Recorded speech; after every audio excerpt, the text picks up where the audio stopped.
बघा मग next point, RNA world आलेच सगळे.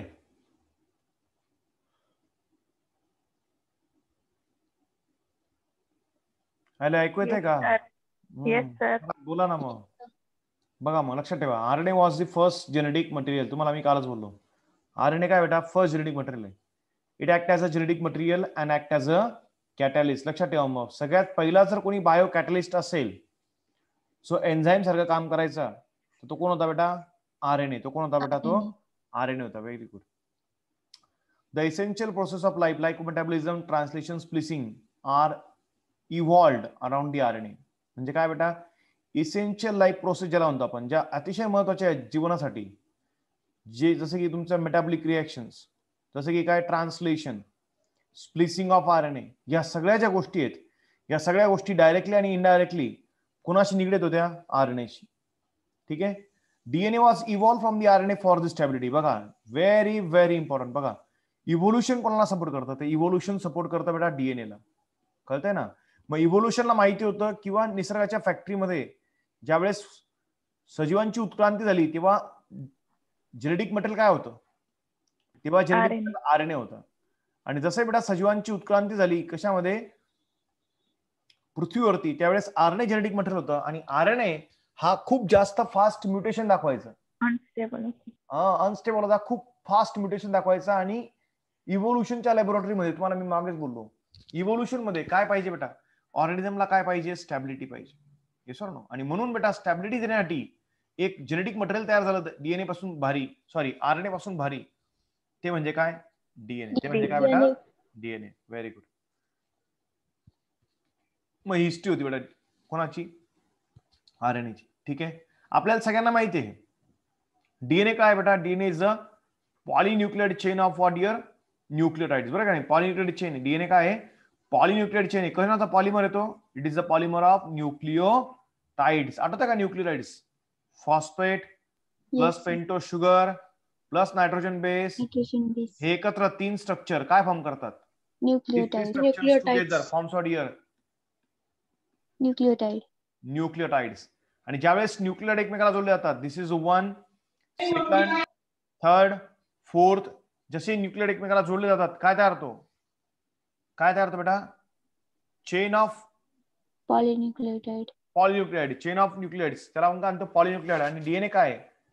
DNA is one kind of polynucleotide. लक्षात ठेवा, मग DNA आणि RNA both are polynucleotide. DNA आणि RNA दोन्ही काय आहेत? पॉलीन्यूक्लियोटाइड आहेत.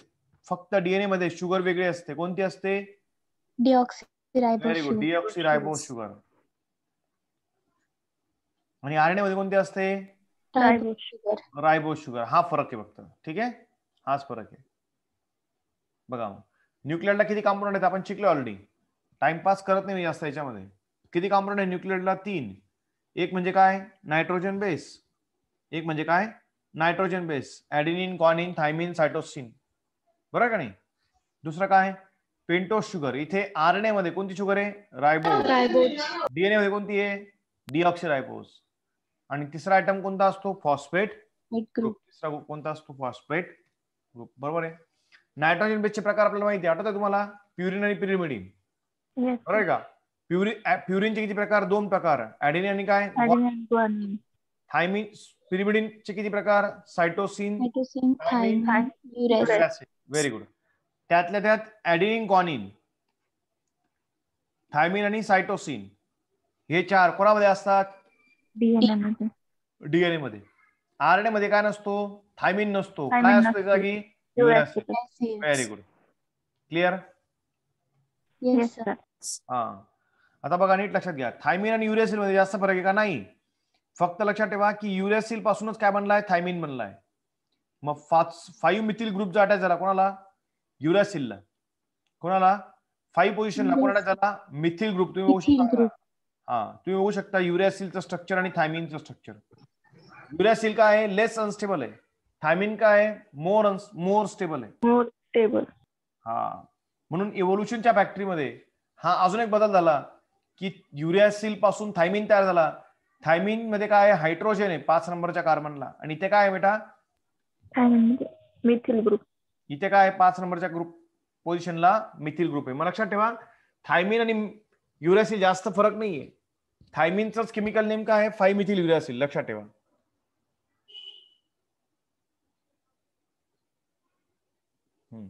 नायट्रोजन बेस जेव्हा काय होता बेटा, नायट्रोजन बेस जेव्हा कोणाला जोडले जातात, पेंटोस शुगरला जोडले जातात. कोणाला जोडले जातात? पेंटोस शुगरला जोडले जातात. तेव्हा त्यांच्यामध्ये कोणता बॉन्ड तयार होतो? N glycosidic bond. कोणता बॉन्ड तयार होतो? एन ग्लायकोसाइडिक बॉन्ड तयार होतो. कोणता बॉन्ड तयार होतो? N glycosidic bond. आणि जेव्हा शुगर आणि फॉस्फेटिक नायट्रोजन बेस जोडले जातात तेव्हा काय तयार होतं बेटा? न्यूक्लिओसाइड. काय तयार होतं? न्यूक्लिओसाइड. बरोबर आहे का नाही? Yes sir. मी तुम्हाला बोललोय साइड आणि टाइड एवढाच फरक आहे. साइड मध्ये काय एस आहे, टाइड मध्ये काय टी आहे. एस काय छोटा आहे, टी काय मोठा आहे. म्हणजे एस मध्ये काय आहे? काहीतरी कमी आहे. टी मध्ये काय आहे? काहीतरी जास्त आहे. आठवतंय का सगळ्यांना? Yes sir. बेटा हे फास्ट ट्रॅक लेक्चर्स आहेत. प्रत्येक पॉइंट, प्रत्येक मुद्दा मी तुम्हाला डिटेलमध्ये सांगणार नाही. तुम्हाला आठवत असेल मी शिकवलंय ऑलरेडी सगळं. Yes or no?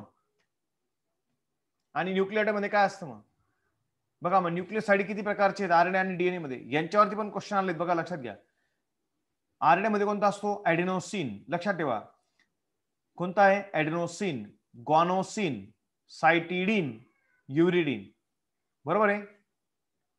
डीएनए मध्ये कोणता आहे? डीएनए मध्ये ॲडेनोसिन नाही म्हणणार त्याला आपण. का आणू? डीऑक्सी ॲडेनोसिन म्हणू. कारण याच्यामध्ये शुगर जी आहे डीएनए मध्ये ती कोणती आहे? डीऑक्सी. हा, मग इथं ॲडेनोसिनच या. फक्त प्रत्येक डीएनए काय लावू आपण तिथे? डीऑक्सी लावू. काय लावू प्रत्येक डीएनए तिथे? डीऑक्सी. कळतंय का नाही? मग इथे गॉनोसिन आहे तर इथं काय आहे? डीऑक्सी गॉनोसिन. सायटिडीन आहे तर इथं काय आहे? Deoxy cytidine. इथे युरिडीन आहे तर इथं काय आहे? डीऑक्सी थायमिडीन.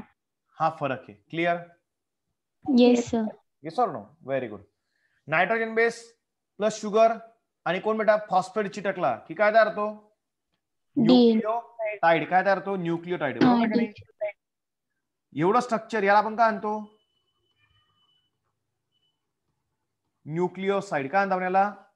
न्यूक्लियोसाइड. जसा याला कोण अटॅच होतो? फॉस्फेट अटॅच होतो. याला आपण काय आणतो? न्यूक्लियोटाइड. Very good.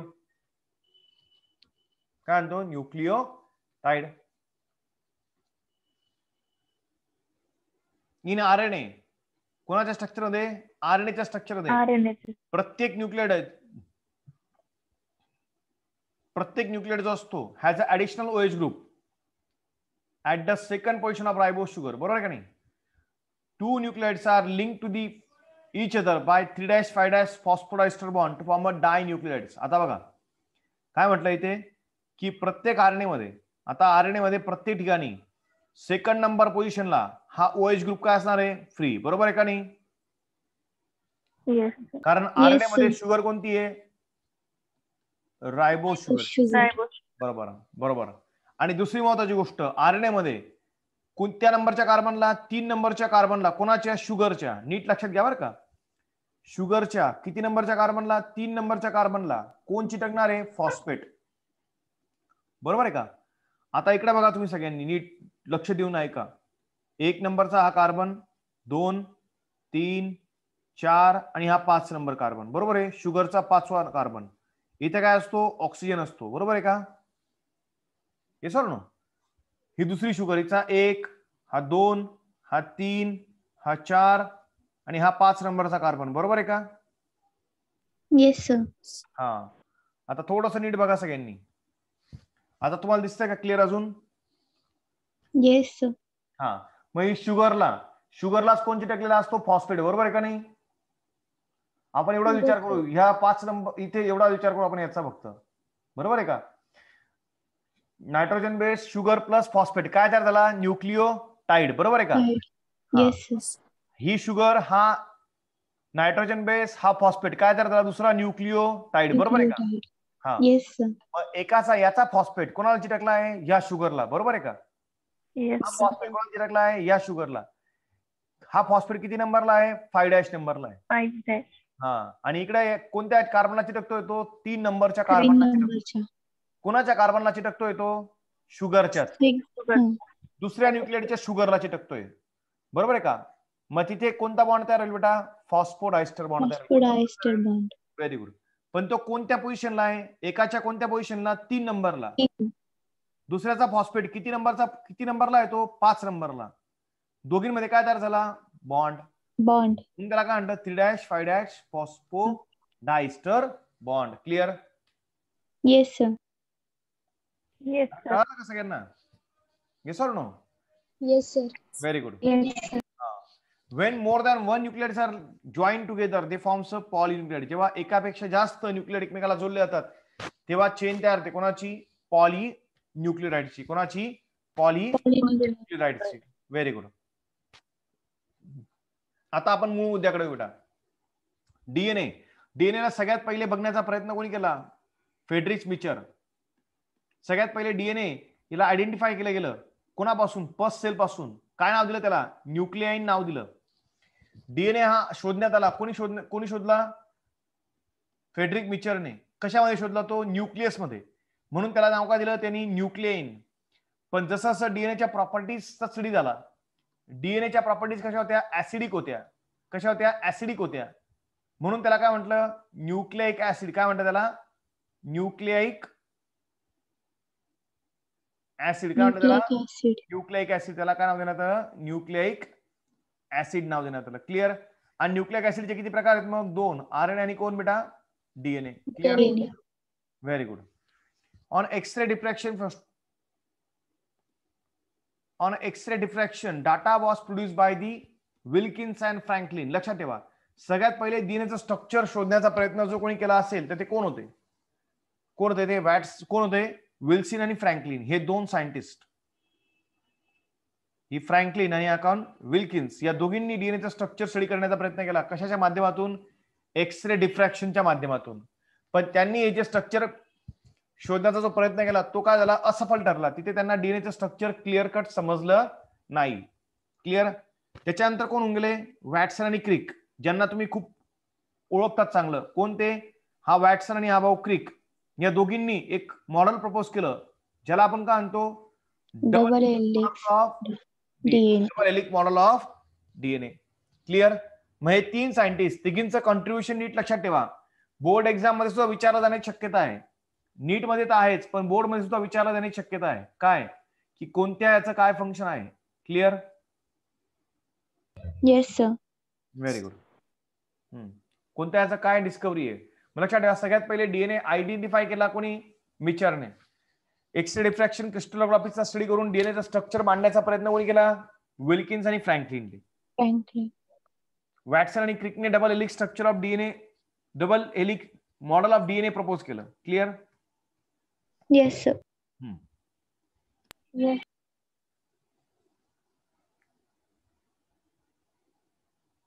बघा मग स्ट्रक्चर ऑफ डीएनए. बघा मग डीएनए कशाने बनला असतो? It is made up of 2 polynucleotide chains. कशा असतात त्या? Right handed function. बघा, coil in a right handed fashion. Function नाही, sorry, right handed fashion. DNA जो असतो तो कसा असतो? राईट हँडेड फॅशनने काय झालेला असतो? कॉईल झालेला असतो. 2 डीएनएच्या 2 पॉलीन्यूक्लियोटाइडचे चेन जे असतात ते एकमेकाला जेव्हा जोडले जातात तेव्हा काय तयार होतो? Double helix structure of DNA तयार होतो. बरोबर आहे? Yes sir. एक जो हेलिक आहे त्याची पीच म्हणजे काय? एक त्याचा स्ट्रक्चर आहे, एक हेलिकचं स्ट्रक्चर जे त्याच्यामध्ये अंतर किती असतं? 34 अँगस्ट्रॉन. मी तुम्हाला सांगितलंय 1 अँगस्ट्रॉन म्हणजे किती रे? 0.1 नॅनोमीटर. बरोबर का नाही? 1 अँगस्ट्रॉन इज इक्वल टू 0.1 नॅनोमीटर. म्हणजे 34 अँगस्ट्रॉन याचा अर्थ काय? 3.4 नॅनोमीटर. बरोबर आहे का नाही? Yes sir. एका हेलिक्स मध्ये किती असतात बेस पेअर? सांगा. 10 बेस पेअर असतात. किती असतात? 10. म्हणजे याचा अर्थ distance between the adjacent pair आहे. बघा नीट लक्षात घ्या, हा डबल हेलिक्स डीएनएचा स्ट्रक्चर. बरोबर आहे का? हा पूर्ण एक हेलिक्स पकडा. या हेलिक्स मध्ये किती असतात डीएनएच्या पेअर? डीएनएचे किती असतात? पेअर किती असतात? 10 असतात. डीएनएचे किती पेअर असतात? 10. बरोबर आहे का नाही? ह्या 10 पेअर आहेत. 10 पेअर मधलं अंतर आपल्याला माहिती आहे किती आहे? 34 अँगस्ट्रॉन. याचा अर्थ 10चं इतकं आहे, त्याचा अर्थ प्रत्येकामधलं अंतर किती येईल? मग 34 ला डिवाइड केला कशाने? 10 ने. किती आलं? 3.4 अँगस्ट्रॉन. म्हणजेच काय बेटा? 0.34 नॅनोमीटर. Very good. सगळ्यांना कळतंय ना? Yes, sir. Yes. Yes, sir. Yes, sir. Backbone of the DNA is form by the sugar and the pentose phosphate group. बघा आपल्याला शिकलोय आपण शुगर आणि फॉस्फेट. शुगर फॉस्फेट काय फॉर्म करतात? बॅकबोन फॉर्म करतात. बरोबर आहे का नाही? बॅकबोन म्हणजे काय? Yes, sir. साईडच्या स्टेप्स. आणि सेंटरला कोण असतात तुमचे? Nitrogen bases. Nitrogen bases. Very good. कोण असतात सेंटरला तुमचे? Nitrogen bases. Nitrogen. दोन डीएनएचे स्टँड कसे असतात बेटा? अँटी पॅरल असतात. कसे असतात? अँटी पॅरल. Anti-fat. एकमेकाच्या विरुद्ध दिशेने असतात. तुम्ही बघू शकता एक डीएनए बघा 3' to 5' आहे. 5' to 3' एंड रन करतोय. तर दुसरा कसा आहे? 5' to 3' डायरेक्शन. दोन्ही डीएनएचे स्ट्रँड कसे रन करतात बेटा एकमेकाला? Anti Anti-parallel. पॅरल. Very good. कसे रन करतात एकमेकाला? अँटी पॅरल. दोन स्टँड मध्ये डीएनए चे दोन स्टँड जे आहेत ते एकमेकाला जोडलेले असतात. कशाने? Hydrogen bonds. Very good. दोघींमध्ये काय असतो इथे? हा हायड्रोजन Hydrogen बॉन्ड. bond. ऍडेनिन कोणाला बेर करतो? थायमिन. Thymina. किती हायड्रोजन बॉन्ड असतात त्यांच्यामध्ये? 2. दोन. ग्वानिन सायटोसिन किती काय करतात एकमेकाला? पेरिंग करतात. किती हायड्रोजन बॉन्ड असतात त्यांच्यामध्ये? 3. Very good. लक्षात ठेवा नेहमी इकडे कोण असेल? एक प्युरिन असेल तर त्याच्या अपोजिटला कोण असतो? नेहमी एक पिरिमिडिन. Pyrimidine. बरोबर का नाही? म्हणून बेटा रेशो Yes, sir. कोणाचा? Purine to pyrimidine. Purine to काय? पिरिमिडिन. हा काय असतो? नेहमी कॉन्स्टंट असतो. काय असतो? नेहमी कॉन्स्टंट. बरोबर आहे का नाही? Constant. हा.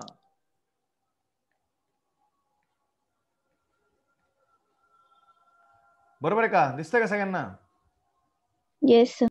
हा कोण? हे कोणी सांगा मला. ही शुगर, हा मध्ये फॉस्फेट, पुन्हा ही शुगर, पुन्हा हा फॉस्फेट, पुन्हा ही शुगर, पुन्हा हा फॉस्फेट, पुन्हा ही शुगर. मग शुगर फॉस्फेट काय करतात? Backbone. Backbone of DNA. Backbone form करतात. Very good. काय फॉर्म करतात? बॅकबोन. Yes or no? काय फॉर्म करतात? बॅकबोन. आणि नायट्रोजन बेसेस जे असतात ते कुठे असतात मग? Towards the centre. बरोबर आहे का नाही? Center. आणि Yes, sir. याच्यामध्ये कोणते बॉन्ड असतात? Weak hydrogen bond. Weak hydrogen bond. Already आपण हे सगळं शिकवलेलं आहे. त्याच्यामुळे मी जास्त टाइमपास करत नाही याच्यावरती. क्लिअर? Yes, sir. त्याच्यात सॉरी त्याच्यात एक सायंटिस्ट होऊन गेला. कोण? Erwin Chargaff's rule. बरं का नाही? इरविन चागाप्स नावाचा सायंटिस्ट होऊन गेला. याचं काय म्हणणं होतं? डीएनए मध्ये जितके प्युरिन असतात तितकेच काय असतात? पिरिमिडिन असतात. याचं म्हणणं होतं. आणि आपल्याला माहिती आहे ऍडेनिन हा नेहमी कोणाशी पेर करतो? थायमिनची. मग जितके ऍडेनिन असतील तितकेच काय असणार आहे? थायमिन असणार आहे. जितके ग्वानिन असतील तितकेच काय असतील बेटा? सायटोसिन असतील. हे सांगितलं कोणी? इरविन चागाप्सने सांगितलं. कोणी सांगितलं? चागाप्सने सांगितलं. म्हणून यांचा रेशो काय असतो? नेहमी कॉन्स्टंट. कळतं का नाही? म्हणून समजा हे जर 30 असतील, ऍडेनिन 30 आहेत, तर थायमिन पण किती आहेत? 30 आहेत. सायटोसिन 70 आहेत, तर हे पण किती आहेत बेटा? ग्वानिन 70 आहेत, तर हे पण किती आहेत? 70 आहेत. क्लिअर? म्हणजे दोघींचा रेशो नेहमी काय असतो? 100 is equal to 100 is equal to what? Equal. Very good. बरोबर आहे का नाही? Yes, sir. Very good, very good. Or you can say adenine plus guanine divided by thymine plus cytosine is always equal to 1. One. कोणी सांगितलंय? Irwin चागाप्स सांगितलंय. कोणी सांगितलंय? Irving Chargaffs. क्लिअर? Yes, sir. Yes or no? Yes, sir. Lecture fast होतोय का? नाही ना? No. समजतंय सगळ्यांना? Yes, sir. नाही तर माझी काय बुलेट ट्रेन तुमच्या लोकलच्या गाड्या घसरायला नको बॉस. नाही समजलं तर विचारत चला. Theta 170 that is a bacteriophage has a 5386 nucleotide. बघा सगळ्यात छोटा जो डीएनए आहे तो कोणामध्ये कोणता बेटा? तो थीटा 174. किती न्यूक्लियोटाइडने बनला आहे? तो फक्त 5386 न्यूक्लियोटाइडने बनलेला डीएनए. त्याच्यापेक्षा मोठा डीएनए कोणामध्ये असतो? बॅक्टेरियोफेज लॅम्बडा. किती हजार बेस पेअरने बनला आहे? 48,502 बेस पेअरने बनला आहे. इकोलाय मध्ये इकोलाय आठवतंय तुम्हाला? E. coli sale. ह्या इकोलाय सेल मध्ये डीएनए किती मोठा असतो? 4.6 into 10⁶ base pair long. Haploid content of the human DNA. Haploid बनतात का? डिप्लॉइड नाही. Haploid content of the human DNA. Human DNA ची लांबी किती असते बघा? 3.3 इंटू 10⁹ बेस पेअर. मग लक्षात घ्या, सगळ्यात छोटा डीएनए कोणामध्ये? बॅक्टेरियोफेज. बॅक्टेरिया नाही, हा बॅक्टेरियोफेज. कोण आहे हा? व्हायरस. व्हायरस. कन्फ्युज होऊ नका. मग डीएनए ची लांबी ही कशामध्ये मोजली जाते? बेस पेअर मध्ये मोजली जाते. कशामध्ये मोजली जाते? Base pair. हा. कॅल्क्युलेशन ऑफ डीएनए लेंथ बघा.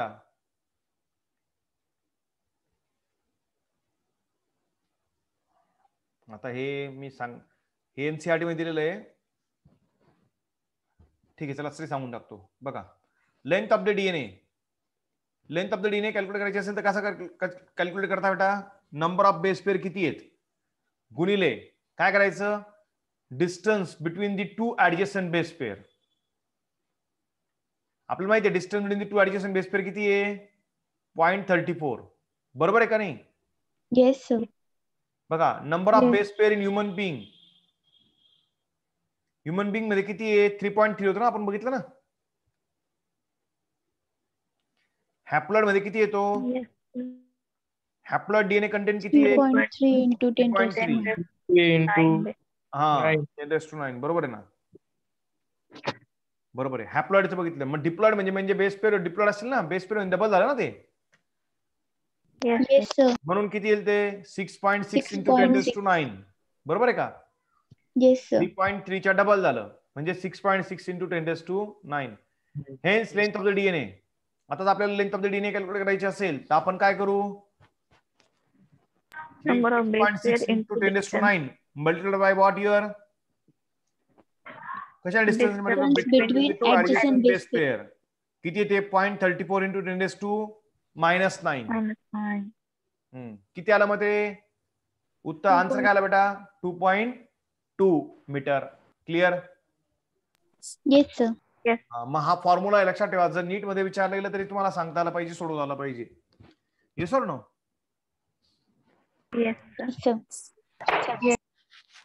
हा, तसंच काय बेटा मग इकडे बघा, दुसरं काय एक्झाम्पल येते. आता तुम्ही म्हणाल सर हे 10⁻⁹ का बरं आलं? कोणी सांगू शकेल का मला याचं उत्तर? 10⁻⁹ का बरं लिहिलंय मी तिथे? सर 3.4 होता त्याचं 0.34 केला म्हणून 1 पॉईंट सरकवला. 1 पॉईंट सरकवला, पण त्याचं युनिट नॅनोमीटर म्हणजे काय? 10⁹ -9 म्हणजे नॅनोमीटर. बरोबर आहे का? Yes sir. हा, नॅनोमीटर म्हणजेच काय? 10⁻⁹. म्हणून ते तिथे टाकणं गरजेचं होतं हे युनिट. म्हणून तिथे 10⁻⁹ आला. मग 10⁻⁹ गेला, दोघींचं मल्टिप्लिकेशन किती आलं? 2.2 मीटर लॉंग. क्लिअर? मग ह्युमन डीएनए ची लांबी जर विचारली तर किती असेल ती? 2.2 मीटर. 2.2 मीटर. तसं इकोलाय मध्ये जर लेंथ ऑफ डीएनए मोजायचं असेल तर काय तुम्हाला माहिती आहे ना, इकोलाय मध्ये किती लांब आहे, किती डीएनए बेस पेअर बनलाय तो? 1.36 into 10⁻⁻3. बरोबर आहे का? दिलंय ना इथे 4.6 into 10⁻⁶ आहे. समजा तुम्हाला दिलंय डीएनए ची लेंथ दिली इकोलाय मध्ये, त्यांनी लेंथ दिलेली असेल कशाची? लेंथ ऑफ द डीएनए दिलेलं आहे. तुम्हाला लेंथ ऑफ द डीएनए काढायची इकोलाय मध्ये. बरोबर आहे का?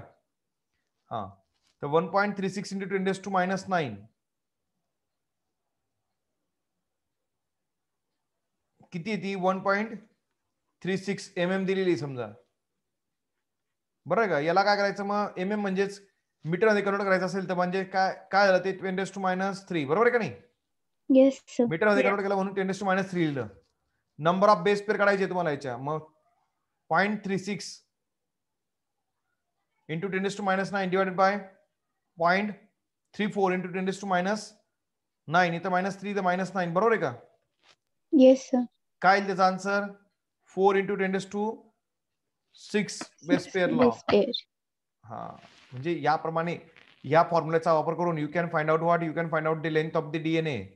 तुम्ही लेंथ ऑफ द डीएनए शोधू शकतात. क्लिअर? किंवा नंबर ऑफ बेस पेअर तुम्हाला काढायचे असेल तुम्ही ते नंबर ऑफ बेस पेअर पण काढू शकतात. बरोबर आहे का नाही? कारण तुम्हाला माहिती आहे, काय माहिती तुम्हाला? दोन डीएनएच्या यांच्यातलं अंतर माहिती आहे. किती असतं ते? 0.34 नॅनोमीटर. बरोबर आहे का नाही? मग तुम्हाला समजा लेंथ ऑफ द डीएनए काढायची असेल तर तुम्ही लेंथ ऑफ द डीएनए काढू शकतात. बरोबर आहे? Sorry, number of base pair किती आहे ते काढू शकतात. तुम्हाला जर लेंथ ऑफ द डीएनए दिली असेल, तुम्हाला बेस पेअर किती ते काढू शकतात. म्हणजे तुम्ही कोणत्याही पद्धतीने तुम्ही लेंथ ऑफ द डीएनए पण मोजू शकतात किंवा तुम्ही नंबर ऑफ बेस पेअर पण मोजू शकतात. Clear? Yes, sir. Very good. बघा मग आता packing of DNA. Next point काय? Packing of DNA. बघा मग आपल्याला माहिती आहे eukaryotic cell it is a set of positively charged basic protein. कोणते असतात युकॅरियोटिक सेल मध्ये? हिस्टोन नावाचे प्रोटीन असतात. कोणते असतात? हिस्टोन नावाचे प्रोटीन. हिस्टोन नावाचे प्रोटीन हे मेनली कसे असतात? पॉझिटिव्हली चार्ज असतात. ते पॉझिटिव्हली चार्ज का असतात? कारण त्यांच्यामध्ये 2 प्रकारचे अमायनो ऍसिड आहेत. कोणते? लायसिन आणि कोणते? अर्जिनिन. व्हेरी व्हेरी इम्पॉर्टंट, लक्षात ठेवा. किती प्रकारचे अमायनो ऍसिड त्याच्यामध्ये? हिस्टोन नावाचा जो प्रोटीन बनतो त्याच्यामध्ये जे अमायनो ऍसिड असतात ते कसे असतात? बेसिक अमायनो ऍसिड असतात. त्या बेसिक अमायनो ऍसिड मध्ये कोणता चार्ज असतो? पॉझिटिव्ह चार्ज असतो. लक्षात ठेवा. मग लक्षात ठेवा डीएनए कसा आहे? ऍसिडिक आहे. इथं अमायनो ऍसिड कसे आहेत? बेसिक आहेत. डीएनए वरती कोणता चार्ज आहे? Negative charge. यांच्यावरती कोणता चार्ज आहे? Positive charge. हा, हिस्टोन प्रोटीन वरती कोणता चार्ज आहे? पॉझिटिव्ह चार्ज आहे. निगेटिव्ह पॉझिटिव्हचं काय असतं नेहमी? अट्रॅक्शन. म्हणून डीएनए तुम्ही बघू शकता हिस्टोन प्रोटीन्स आहेत. हे हिस्टोन प्रोटीन आहे. या हिस्टोन प्रोटीनच्या अवतीभोवती डीएनए काय झालाय? कॉईल झालाय. Yes or no? Yes, sir. So DNA is coil against the histone protein. Clear? मग प्रश्न विचारला जातो की हिस्टोन प्रोटीन कसे असतात? ते हिस्टोन प्रोटीन असतात पॉझिटिव्हली चार्ज. कसे असतात ते are made up of basic amino acids, lysine आणि काय? Arginine. Clear? Yes, sir. Histone protein काय फॉर्म करतात बेटा? हिस्टोन प्रोटीनचे बंच, 4 चे हिस्टोन प्रोटीनचे बंच काय फॉर्म करतात? ऑक्टामर फॉर्म करतात. काय फॉर्म करतात? ऑक्टामर. काय फॉर्म करतात? हिस्टोन ऑक्टामर फॉर्म करतात. काय फॉर्म करतात? Histone octamer. डीएनए कसा असतो? Negatively charge. तो रॅप होतो कोणाच्या अगेन्स्ट? हिस्टोन ऑक्टामरच्या अगेन्स्ट. काय फॉर्म करतो तो? न्यूक्लिओझोम. व्हेरी व्हेरी इम्पॉर्टंट, लक्षात ठेवा. मग डीएनए आणि कोण बेटा? हिस्टोन प्रोटीन एकत्र आले की काय फॉर्म करतात? न्यूक्लिओझोम्स फॉर्म करतात. कोण काय फॉर्म करतात? न्यूक्लिओझोम्स फॉर्म करतात. कळतंय का नाही? Yes, sir. टिपिकल न्यूक्लिओझोम जो विचार केला तुम्ही तो किती बेस पेअरने बनलेला असतो? It is made up of 200 base pair. म्हणजे का टिपिकल न्यूक्लिओझोमच्या अवतीभोवती जो डीएनए आहे जो त्याला रॅप करतो तो किती असतो? 200 बेस पेअर इतका मोठा असतो. म्हणून total number of nucleosomes in human बघा किती असतील आपल्याला माहिती? 200 बेस पेअरने बनलाय ना तो एक. आपल्याला माहिती टोटल डीएनए मध्ये किती बेस पेअर आहेत? 6.62 डिवाइडेड बाय कितीने केला आपण? 200 ने केलं. तर याचा अर्थ किती? 3.7 काय असतील तुमचे एवढे? Nucleosome. Very good. काय असेल तुमचे एवढे सगळे? न्यूक्लिओझोम्स. क्लिअर? Yes, sir. हे बघा समजतंय का? मी थोडस फास्ट घेतोय, काही गोष्टी सोप्या आहेत म्हणून घेतोय. काही डिफिकल्ट असतं तर मी स्लो गेलो असतो. कळतंय का नाही सगळ्यांना? नाही तर मग मी शिकवायचं आणि तुम्हाला काही कळायचं नाही, त्यात काय अर्थ नाही. बरोबर आहे का नाही? अश्विनी कळतंय का? नेहा, गायत्री, कावेरी कुठे गेली? आहे ना कावेरी का नाहीये? आहे सर. हा, व्हेरी गुड.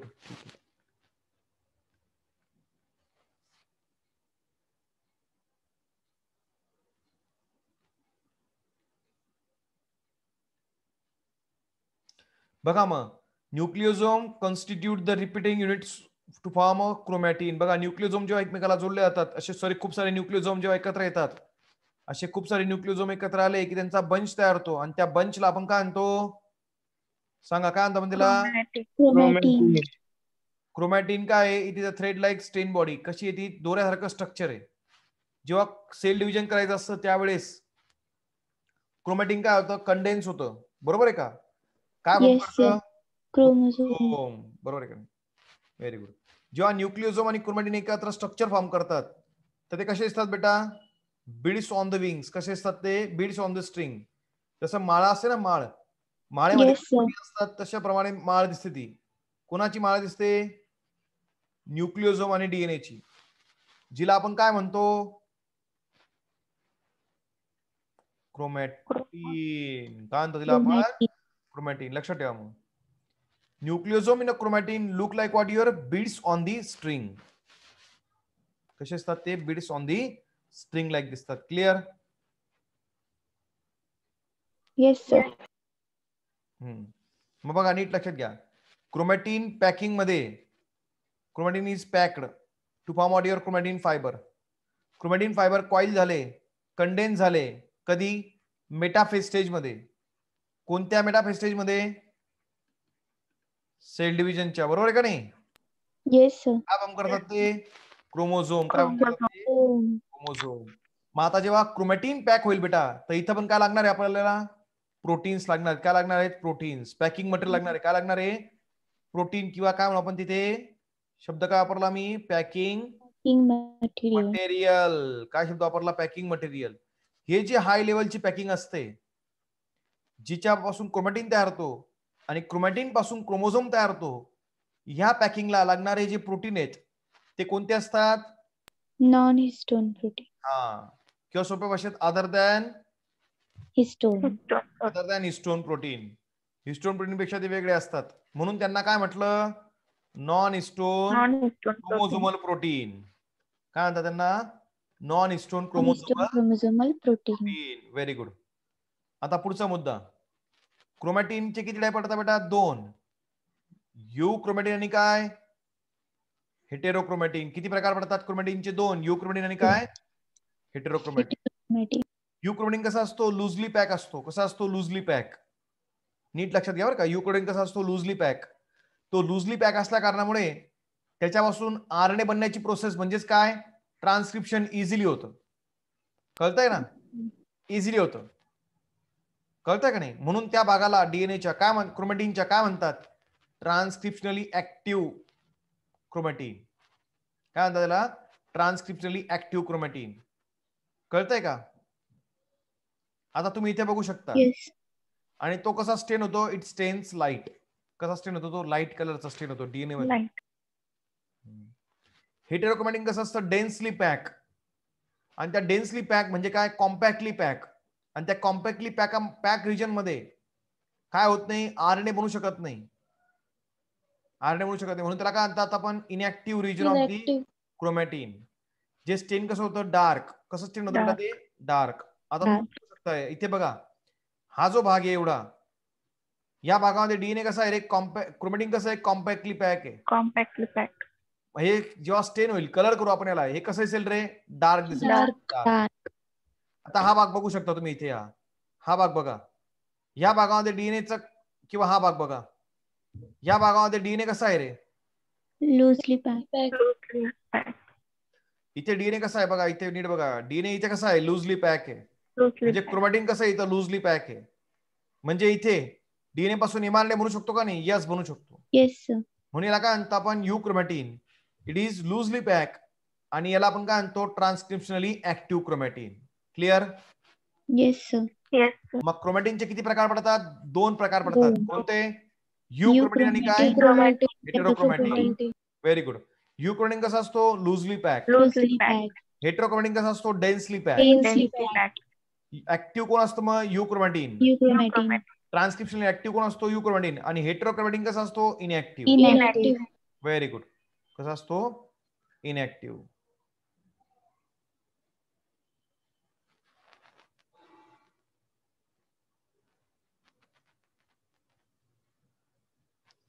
बघा मग, इन प्रोकॅरियोटिक, युकॅरियोटिक, इक्युलॉय सेलची लेंथ किती आहे? 2 to 3 मीटर लॉंग. समजते ना? 2 to 3 मीटर लॉंग आहे. आता आपण कोणाची पॅकिंग बद्दल बोलतोय? प्रोकॅरियोटिक. पहिले आपण कोणाचं बघितलं? युकॅरियोटिक. आता आपण बोलतो कोणाबद्दल आहे? प्रोकॅरियोटिक. हा. न्यूक्लियस कसा असतो? न्यूक्लियसला इथे काय म्हणतात बेटा? न्यूक्लियाइड म्हणतात. कसं म्हणतात? न्यूक्लियाइड. इथे न्यूक्लियसला काय म्हणतात? न्यूक्लियाइड म्हणतात. का? कारण इथे न्यूक्लियस असतो का? नाही. No, sir. इथे डीएनएच्या वरती कोटिंग असतं का? No, नाही. sir. डीएनए कसा असतो डायरेक्टली नेकेड. कसा असतो Naked. बरोबर आहे का नाही? Yes, sir. Standard. Very good. मग डीएनए कसा असतो small circular highly coil naked ring of the DNA. कशाने बनला असतो तो 11,000 मीटर लॉंग असतो. ठीक आहे ना. 11,000 metre long DNA 1100. 1100 long DNA is in bracket what 1.1 mm long DNA is packed into the cell which is hardly 2 to 3 meter long. बघा 1100 metre long एवढा डीएनए, एवढा लांबा डीएनए एका सेल मध्ये पॅक असतो. ती सेलची साईज किती असते 2 to 3 मीटर लॉंग. मग हे कसं पॉसिबल आहे? It is possible because of your super coiling. कशामुळे पॉसिबल होतात हे? Super coiling. Super coiling. Rejoin करा, पुन्हा कंटिन्यू करू आपण. रिजॉईन करा सगळ्यांनी.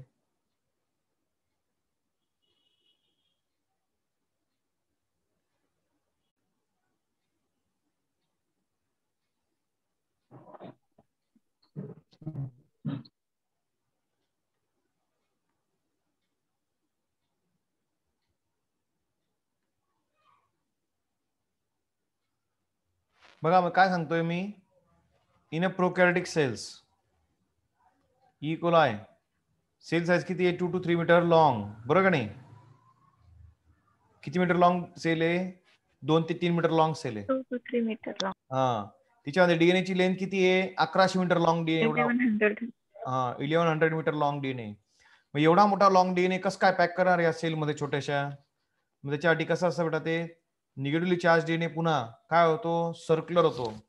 Reduce to size of near about 350 metre diameter. बरं का नाही? तो इतका सुपर कॉइल होतो की it is form what your super coil structure. काम करतो तो सुपर कॉइल स्ट्रक्चर फॉर्म करतो. बघा मग DNA is reduce to 30 millimetre in diameter because of folding और looping by the RNA connectors. Very very important. कोण बेटा? RNA connector. इथं कोण असतात मग? आरएनए कनेक्टर असतात. कोण असतात? RNA connector. कोणामध्ये? Prokaryotic. Prokaryotic. प्रोकॅरियोटिक सेल मध्ये 40 to 50 लूप्स. डोमेन्स म्हणजे काय? Loops are form. बघा दिसतात मला हे लूप्स. असे लूप्स तयार होतात. काय तयार? सॉरी, हे असे फोल्डेड डीएनए याच्यामध्ये अजून सुपर कॉइलिंग लूप तयार होतात. काय तयार होतात? लूप. काय तयार होतात? लूप तयार होतात. Each loop is further supercoiled, reduced in size near about 2 metre. कळतंय ना? सुरुवातीला काय होतं बेटा? डीएनए जो असतो तो गोल आकारचा आहे. बरोबर आहे? 350 मायक्रोमीटर साईज आहे त्याची. बरोबर आहे? तो जेव्हा कॉइल होईल तेव्हा किती होऊन जाईल? तो 30 मायक्रोमीटरचा होऊन जाईल. बरोबर आहे का? Yes, sir. आपण इथे फोकस करू. बरोबर आहे? त्याची अजून सुपर कॉइलिंग झाली. हा अजून पुन्हा जागेवरती काय आला? कॉइल झाला. किती झाला तो? 2 मायक्रोमीटर लॉंग झाला. या प्रकारे काय होतं बेटा? डीएनए काय होतो? सुपर कॉइल करतो. काय करतो? सुपर कॉइल करतो. आणि एवढा मोठा डीएनए जो असतो तो छोट्याशा सेल मध्ये या प्रकारे काय होतं बेटा? कॉम्पॅक्टली पॅक होतो. ठीक आहे. The super coiling by positively charge histone like DNA binding proteins and enzyme like a DNA gyrase and DNA topoisomerase 1 maintain it in a supercoiling stage. बघा काय शब्द वापरला मी, नीट ऐका बरं का. लूपिंग बनवण्यासाठी कोण मदत करतात? RNA connector. डीएनए मध्ये लूपिंग म्हणजे असा डीएनए ना त्याचे असे लूप बनवायचे. हे कोण करतं? RNA connector. त्याच्यानंतर त्याला अजून सुपर कॉइल करायचं काम कोण करतात? सुपर कॉइल करून त्याला पॅक करायसाठी काम कोण करतात? Histone protein. Histone like protein. हा हिस्टोन नाही, histone like protein HU proteins. आणि एन्झाईम कोणता? डीएनए गायरेज आणि डीएनए टोपोआयसोमरेज 1. क्लिअर? Yes, sir. पुन्हा मध्ये गोष्ट करतोय आपण Prokaryotic. प्रोकॅरियोटिक सेल मध्ये. कोणामध्ये बेटा? Prokaryotic cell. लक्षात ठेवा मग. ठीक आहे. Yes or no? हा. त्याच्यानंतर कोण होता? Central dogma. आठवतं का तुम्हाला सेंट्रल डोग्मा? कोणी प्रपोज केला होता? फ्रान्सिस क्रिकने. सेंट्रल डोग्मा म्हणजे काय? डीएनए पासून आरएनए बनतो, आरएनए प्रोटीन बनवतात. याला आपण काय म्हणतो? Central dogma. इंट्रोडोग्मा. डीएनए बनवतो काय? आरएनए. कोणत्या प्रोसेसने? ट्रान्सक्रिप्शन. ट्रान्सक्रिप्शन. आरएनए बनवतो प्रोटीन. कोणत्या प्रोसेसने? ट्रान्सलेशन. डीएनए स्वतःच कॉपी बनवू शकतो. कोणती प्रोसेसने? रेप्लिकेशन. बरोबर आहे का? Yes sir. आणि हे जगासमोर मांडणारा सायंटिस्ट कोण होता? फ्रान्सिस क्रिक. फ्रान्सिस क्रिक. तोच वॅटसन अँड क्रिकचाच भाऊ, तोच फ्रान्सिस क्रिक. म्हातारा होऊन गेलाय तो आता. Yes or no? 2004 मध्ये डेट झाला. हाच भाऊ. यांनी सांगितलं की डीएनए पासून आरएनए बनतो, आरएनए पासून प्रोटीन बनतात, आणि याला काय म्हणतो आपण? Central dogma of molecular biology.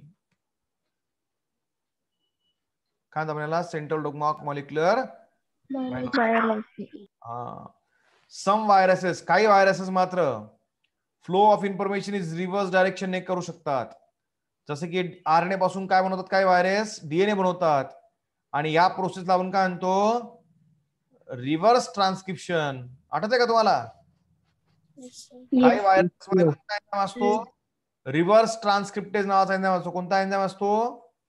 Reverse transcriptase नावाचा एन्झाइम असतो, जो आरएनए पासून काय बनवू शकतो?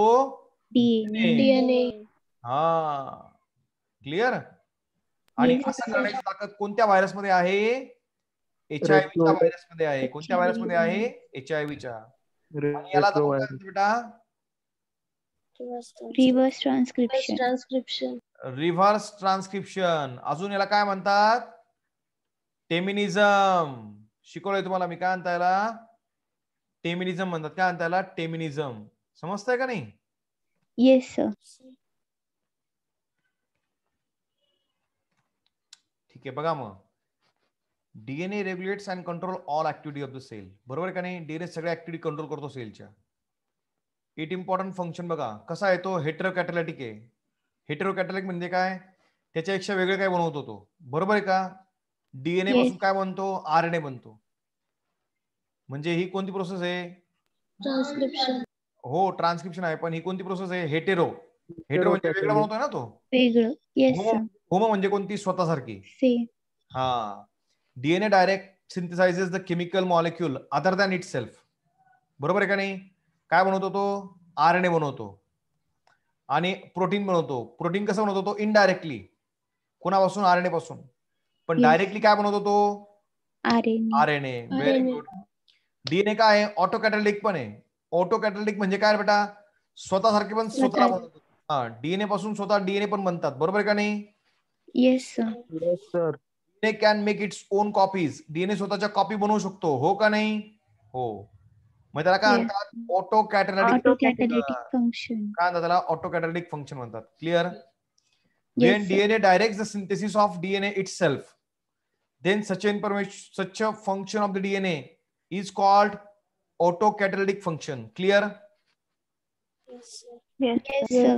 मग लक्षात ठेवा बेटा, हेटेरोकॅटॅलिटिक फंक्शन डीएनएचं काय असतं आणि ऑटोकॅटॅलिटिक फंक्शन डीएनएचं काय असतं. क्लिअर? ऑटो म्हणजे काय? स्वतः सारखं, स्वयंचलित. स्वतःहून डीएनए स्वतःच्या कॉपी बनवतो, त्याला काय म्हणायचं? ऑटोकॅटॅलिटिक. आणि डीएनए जेव्हा स्वतःपासून दुसरे प्रकारचे काही आयटम बनवतो, त्याला काय म्हणायचं? हेटेरोकॅटॅलिटिक. Very good. क्लिअर? तर आज आपण इथे थांबू. Will continue the lecture of DNA replication in tomorrow. Clear? Sir, हा बोला. क्रोमॅटिन वाली स्लाइड लावा ना. क्रोमॅटिन वाली slide. Chromatin packing of DNA helix. बरं बरं. हा, क्रोमॅटिन ही का? ही नाही, त्याच्या मागची. हा, ही. हा, थांबा, तुम्ही पूर्ण देत नाही. ठीक आहे, मी लेक्चर अपलोड करणार आहे व्हिडिओ. हॅलो. Yes sir. हा, मी व्हिडिओ अपलोड करणार लेक्चरचा, टेन्शन घेऊ नका. हो सर. ओके, ठीक आहे.